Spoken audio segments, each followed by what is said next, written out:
Current affairs funda में आप सभी का स्वागत है। मैं हूं आपके साथ अभिषेक शर्मा और आज के इस वीडियो सेशन में हम 27 अप्रैल तक के सभी इंपॉर्टेंट करंट अफेयर्स कवर करने वाले हैं। हमेशा की तरह आप इस वीडियो को अंत तक जरूर देखिएगा, आज भी आपको काफ़ी कुछ जानने के लिए मिलेगा। साथ ही गाइस, इस सेशन को शुरू करने से पहले आप सभी को बताना चाहूँगा, यदि आप हमारे daily current affairs PDF, weekly PDF, monthly PDF और हर महीने के banking and economic awareness PDF चाहते हैं तो करंट अफेयर्स फंडा का 1 ईयर मेंबरशिप प्लान आप ज्वाइन कर सकते हैं, जिसका लिंक आपको वीडियो के डिस्क्रिप्शन में या फिर फर्स्ट कमेंट में मिल जाएगा। आपको बता दें, इस 1 ईयर मेंबरशिप प्लान के तहत जितना भी हमारा PDF कंटेंट है वो हम आपको 1 साल तक के लिए प्रोवाइड कराते हैं, जिसे आप डाउनलोड कर सकते हैं, प्रिंट आउट भी निकलवा सकते हैं। इसके लिए चाहे तो आप करंट अफेयर्स फंडा ऐप को यूज़ कर सकते हैं या फिर अपने लैपटॉप या सिस्टम की मदद से वेब लॉगिन भी कर सकते हैं। और कोई भी आपका एग्जाम हो, बैंकिंग, SSC, रेलवे या फिर स्टेट PCS, जहाँ पर भी जनरल अवेयरनेस या करंट अफेयर्स पूछे जाते हैं, सभी एग्जाम्स के लिए हमारा PDF कंटेंट काफ़ी यूज़फुल है। और अब तो आपको इसमें कैटेगरी वाइज क्विज़ का ऑप्शंस भी मिलता है। ठीक है, तो एक बार अगर आप हमारे करंट अफेयर्स पढ़ते हैं, उसके बाद फिर क्विज़ अटैम्प्ट करते हैं, तो यकीन मानिए आपका करंट अफेयर सेक्शन काफ़ी स्ट्रॉन्ग हो जाएगा। और कोई भी अगर आपका डाउट होगा तो कमेंट बॉक्स में आप अवश्य लिखिएगा। चलिए फिर करते हैं शुरुआत इस वीडियो सेशन की। हमेशा की तरह सबसे पहले आज का क्वेश्चन देख लेते हैं। इसका आंसर आपको अभी कमेंट बॉक्स में करना है। Where is Kanha tiger reserve located? Kanha tiger reserve कहाँ स्थित है? काफ़ी सिंपल सा क्वेश्चन है, ज़्यादा से ज़्यादा संख्या में आंसर कीजिएगा। आसाम, उत्तराखंड, उत्तर प्रदेश या फिर मध्य प्रदेश? तो आंसर कर दीजिए, फिर हम आगे बढ़ते हैं। और इसी तरह क्वेश्चन यदि आप प्रैक्टिस करना चाहते हैं तो हमें टेलीग्राम पर जरूर ज्वाइन करें। करंट अफेयर्स फंडा नाम से हमारा टेलीग्राम चैनल है।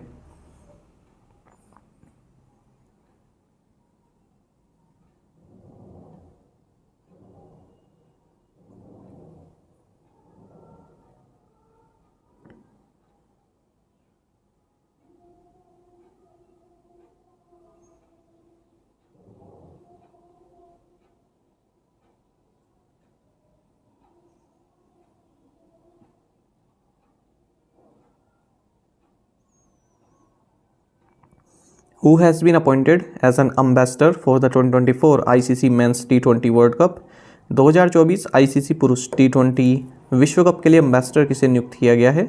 ऑप्शंस आपके सामने है। सही आंसर ऑप्शन ए है, हुसैन बोल्ट। देखिए, इंटरनेशनल क्रिकेट काउंसिल ने ओलंपिक लीजेंड हुसैन बोल्ट को एम्बेसडर नियुक्त किया है for upcoming ICC men's T20 world cup, जो कि वेस्ट इंडीज और USA में खेला जाएगा 1 से 29 जून 2024 के बीच में। आपको बता दें, Usain Bolt 8 time Olympic gold medalist हैं और इकलौते ऐसे स्प्रिंटर हैं जिन्होंने ओलंपिक 100 मीटर, 200 मीटर की जो रेसेस हैं वो 3 कॉन्सेक्यूटिव ओलंपिक्स में जीती हैं। 2008 में भी जीती, 2012 में भी जीती और 2016 में भी जीती हैं। साथ ही इन्होंने 2 बार 4x100 रिले गोल्ड मेडल्स भी जीते हैं। फिलहाल जो बोल्ट के पास वर्ल्ड रिकॉर्ड्स हैं वो 100 मीटर, 200 मीटर और 4x100 मीटर्स में है। 100 मीटर की जो रेस है इन्होंने 9.58 सेकंड्स में, 200 मीटर्स की 19.19 सेकंड्स में और 4x100 मीटर की 36.84 सेकंड्स में पूरी की हुई है। ये वर्ल्ड रिकॉर्ड है। According to the study conducted by Compare the Market EU, which country has the cheapest passport in the world? Compare the Market EU द्वारा किए गए अध्ययन के अनुसार दुनिया में सबसे सस्ता पासपोर्ट किस देश का है? सही आंसर ऑप्शन ए है, UAE। आपको जानना चाहिए, Indian passport second cheapest passport है ग्लोबली UAE के बाद। और ये फाइंडिंग्स आई हैं, एक स्टडी कंडक्ट की गई है कंपेयर द मार्केट EU के द्वारा, जो कि एक ऑस्ट्रेलियन फर्म है और अलग अलग सेक्टर्स में अपने एनालिसिस के लिए जानी जाती है। इसमें यह बताया गया है कि इंडियन पासपोर्ट की जो कॉस्ट है वो 1500 रुपये है और वैलिडिटी 10 साल की रहती है, तो काफ़ी इकोनॉमिकल है। और फिर साउथ अफ्रीका और केन्या भी आते हैं। जो इंडियन पासपोर्ट होल्डर्स हैं वो 62 कंट्रीज़ में वीज़ा फ्री एक्सेस कर सकते हैं।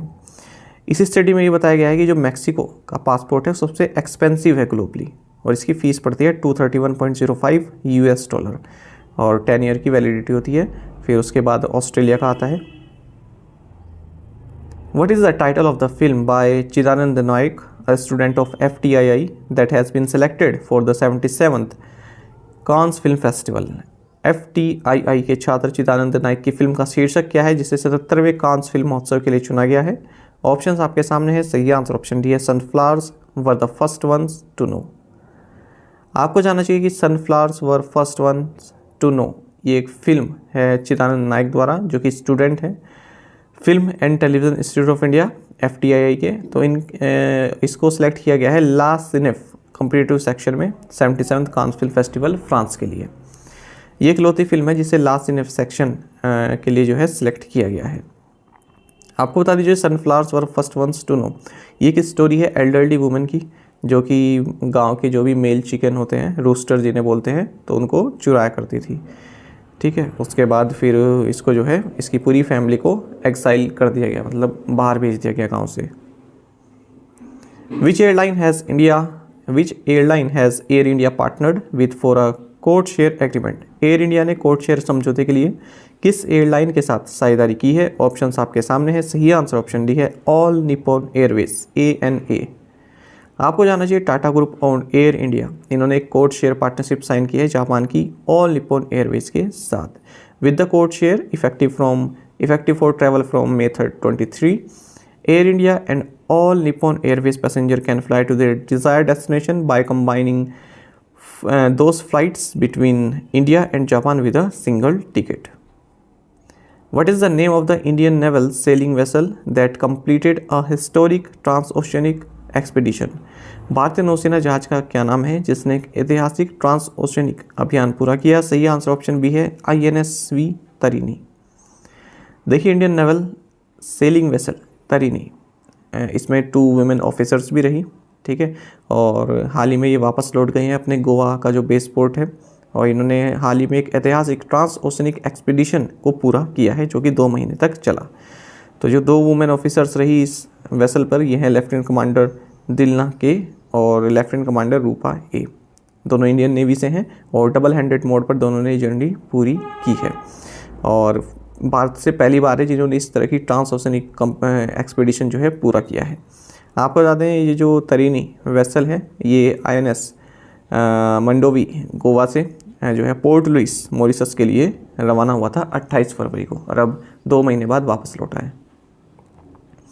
What is the purpose of the MOU recently signed between काबिल एंड CSIR NGRI? हाल ही में काबिल और CSIR NGRI के बीच हस्ताक्षरित MOU का उद्देश्य क्या है? सही आंसर ऑप्शन डी है to promote geophysical investigations in critical and strategic minerals. देखिए खनिज विदेश इंडिया लिमिटेड ने एक MOU साइन किया है council of scientific and industrial research national geophysical research institute के साथ, CSIR NGRI जिसे बोलते हैं। तो इसके तहत देश में जो भी क्रिटिकल एंड स्ट्रेटेजिक मिनरल्स हैं, ठीक है, तो उनकी जियोफिजिकल इन्वेस्टिगेशंस की जाएगी। काबिल की अगर हम बात करें, जॉइंट वेंचर कंपनी है 3 पब्लिक सेक्टर कंपनीज के बीच में, national aluminium company limited NALCO, Hindustan copper limited SCL, और mineral exploration and consultancy limited MECL।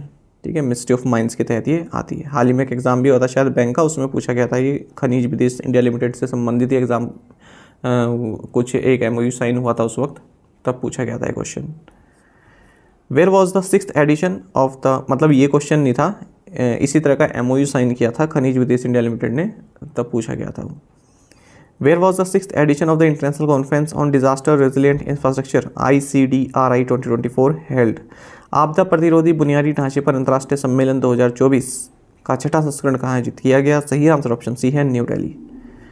देखिए हाल ही में प्रधानमंत्री नरेंद्र मोदी ने 6th edition of International Conference on Disaster Resilient Infrastructure 2024 को एड्रेस किया है न्यू दिल्ली में, और इसका थीम रहा investing today for a more resilient tomorrow. Which 2 states leads the clean energy transition in India according to the report by IEEFA and AMBER? IEEFA और AMBER की report के अनुसार कौन से 2 राज्य भारत में स्वच्छ ऊर्जा परिवर्तन में अग्रणी हैं? सही आंसर ऑप्शन है कर्नाटक एंड गुजरात।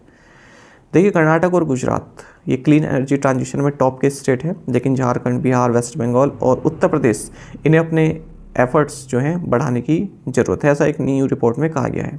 तो ये जो रिपोर्ट है इसको जारी किया गया है institute for energy economics and financial analysis IEEFA और clean energy think tank amber के द्वारा। तो कर्नाटक और गुजरात में क्या है कि जो रिन्यूएबल एनर्जी प्रोजेक्ट्स हैं, ठीक है, ये काफ़ी संख्या में जो है चल रहे हैं, या फिर एफर्ट्स लगाए जा रहे हैं कि नए सौर ऊर्जा प्लांट्स लगाए जाएँ, है ना, इस या फिर और कोई जो आपकी रिन्यूएबल एनर्जी प्लांट्स होते हैं, ठीक है, वो यहाँ पर जो है स्मूथली रन किए जाए। गुजरात तो आप सभी जानते ही हैं इस मामले में आगे, और कर्नाटक भी अब जो है आगे आ रहा है। What is the amount of the monetary penalty imposed by RBI on the Sadbhav Nagrik सहकारी बैंक मर्यादित छतरपुर MP? आरबीआई ने सद्भाव नागरिक सहकारी बैंक मर्यादित छतरपुर एमपी पर कितना मौद्रिक जुर्माना लगाया है? सही आंसर ऑप्शन सी है 1 लाख रुपीज़। देखिए, रिजर्व बैंक ऑफ इंडिया ने 1 लाख रुपए की मॉनेटरी पेनल्टी लगाई है सद्भाव नागरिक सहकारी बैंक मर्यादित छतरपुर मध्य प्रदेश पर। 1 लाख रुपए की मॉनेटरी पेनल्टी लगाई है बिलासपुर नागरिक सहकारी बैंक लिमिटेड पर। और 1 लाख रुपए की मॉनेटरी पेनल्टी लगाई है Bishnupur town cooperative bank limited West Bengal पर। 1 लाख रुपए की मॉनेटरी पेनल्टी लगाई है doctor Jayaprakash Mudada urban cooperative bank limited Hingoli Maharashtra पर। और 1 लाख रुपए की मॉनेटरी पेनल्टी लगाई है नगर सहकारी बैंक लिमिटेड गोरखपुर पर। Sitaram Meena has been appointed as the next ambassador of India to which country? Sitaram Meena को किस देश में भारत का अगला राजदूत नियुक्त किया गया है? सही आंसर ऑप्शन है niger. Sitaram Meena next ambassador होंगे भारत के रिपब्लिक ऑफ नाइजर में। और ब्रह्मा कुमार ये नेक्स्ट एम्बेसडर होंगे इंडिया के रिपब्लिक ऑफ जिम्बाब्वे में। और सौरभ कुमार ये नेक्स्ट एम्बेसडर होंगे इंडिया के लग्जमबर्ग में। Name the father of Indian psycho analysis who recently passed away? भारतीय मनोविश्लेषण के जनक का नाम बताइए जिनका हाल ही में निधन हो गया। ऑप्शंस आपके सामने है, सही आंसर ऑप्शन सी है सुधीर कक्कड़। देखिए, सुधीर कक्कड़ ये फादर रहे इंडियन साइको एनालिसिस के। इनका 85 की एज में निधन हो गया है। इनको 1987 Boyer prize for psychological anthropology of the American Anthropological Association ये भी प्राप्त हुआ था। एक और ऑब्वियसली देख लेते हैं, डायरेक्टर दुरई जिनकी फिल्म पासी इसने काफ़ी अवार्ड जीते, ठीक है, इनका भी हाल ही में निधन हो गया 84 की एज में। आपको बता दें 46 फिल्म्स डायरेक्ट की हैं, तमिल, तेलुगु, कन्नड़, मलयालम और हिंदी लैंग्वेजेस की, तो काफ़ी जाने माने डायरेक्टर थे ये। Which bank announce the successful execution of the RBI programmable CBDC pilot? किस बैंक ने आरबीआई के प्रोग्राम योग्य सीबीडीसी पायलट के सफल निष्पादन की घोषणा की? सही आंसर ऑप्शन डी है इंडसइंड बैंक। देखिए, इंडसइंड बैंक ने जो आरबीआई का प्रोग्रामेबल सीबीडीसी पायलट है उसको सक्सेसफुल एग्जीक्यूट किया है और फर्स्ट बैंक बन गया है ऐसा करने वाला। देखिए, डिटेल तो आप पढ़ लेना है ना, मैं आपको बता देता हूँ कि क्या चीज़ है इसमें। इसमें क्या है, जो सीबीडीसी आप सभी जानते हैं सेंट्रल बैंक डिजिटल करेंसी।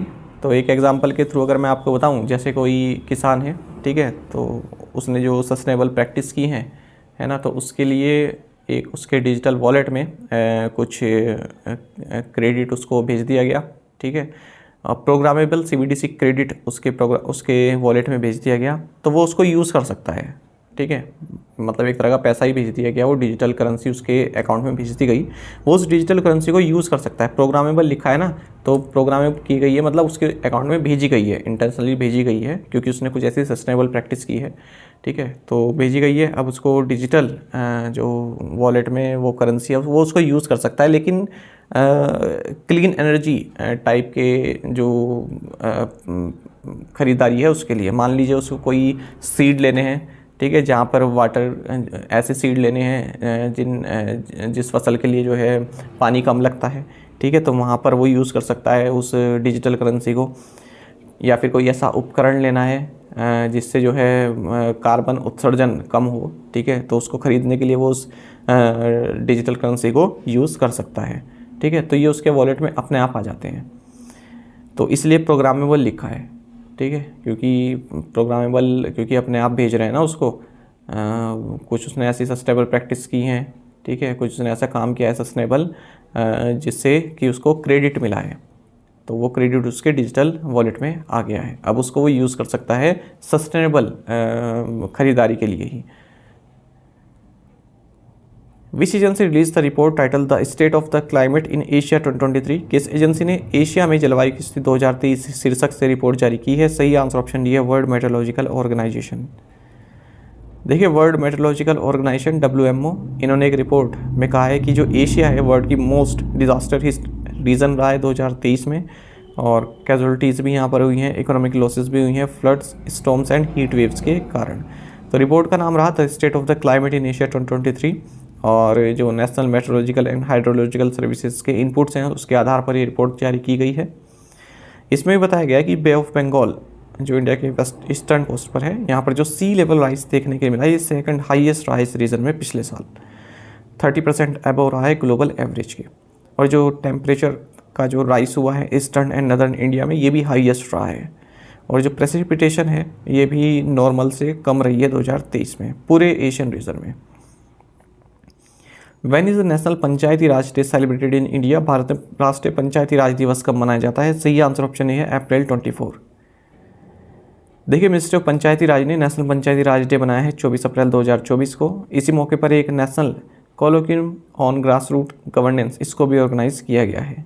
आपको बता दें, कॉन्स्टिट्यूशन 73rd अमेंडमेंट एक्ट 1992 ये लागू हुआ था 24 अप्रैल 1993 से, और इसी उपलक्ष्य में हम 24 अप्रैल को नेशनल पंचायती राज डे मनाते हैं।